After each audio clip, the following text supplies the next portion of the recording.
NAR finally weighs in on the coming soon debacle. We know that Zillow and Compass are having it out in the court whether or not coming soon should be publicly displayed.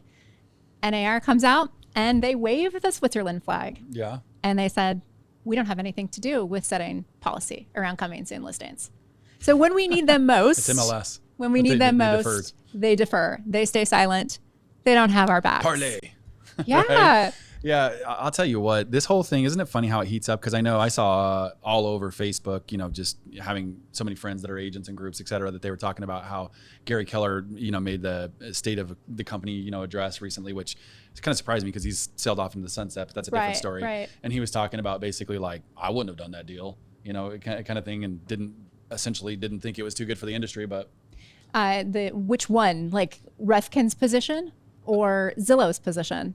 I think he thinks the whole thing is ultimately a mess and not necessarily good for the industry either way. Yeah, absolutely. And I think he was probably kind of trying to stay down the middle because that would be the diplomatic thing to do. Well, Keller Williams carries a lot of weight. You would think that if they were passionate about one position or another, they could easily influence the outcome. I do find it fascinating that Redfin has teamed up with Compass and they're like, all right, come bring your listings over here. Right? It's just, ultimately the fragmentation is not good for sellers and buyers.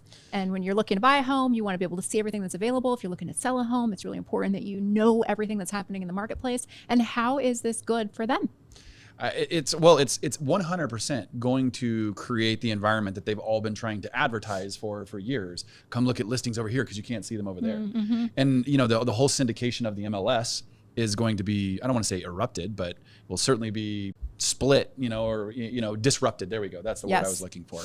It'll be disrupted. And, not only that, like when you really think about it, it's like crazy to me because you have like House Canary, Zillow, like there's just all these connections everywhere that are going on. And it's big business trying to gobble up and grab the attention, right? And they're trying to grab our attention and our business and our data that we're gathering. That's right. They're trying to reach into your database and get your clients to do business with them. And maybe they'll sell you back the lead at a 30 or 40% referral fee. Hey. Last month in February, there was a exponential amount of funding in property technology. $1 billion went to property technology. PropTech? Okay. Yes, in February. And so we're seeing a rise in investment in venture capital money flowing into real estate again.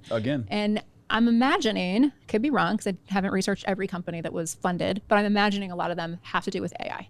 Of course, right? Like I think the whole AI comping thing is, I know there was a couple of them that came on the map, seemed like relatively quick, that seemed like they fizzled because I haven't heard too much more about them. Yeah. So the challenge, and we're experiencing this firsthand here at Zoodealio, the challenge with the AI comping is that it can be good, it can be effective. But in order for, like for instance, like a Zillow, why doesn't Zillow have AI comping and offer that as a tool? And the reason is because it's very expensive and it takes a lot of time. So you're processing an insane amount of data. Every picture that the AI has to look through is combing tons of data. And of course, all of that costs a lot of money. Right. It doesn't see things through the same lens that we do, right? It looks at it through code and the pixels. Right. The pixels and the colors and the gradients. And then, it's pretty wild when you think about like what's actually going on and what it's doing.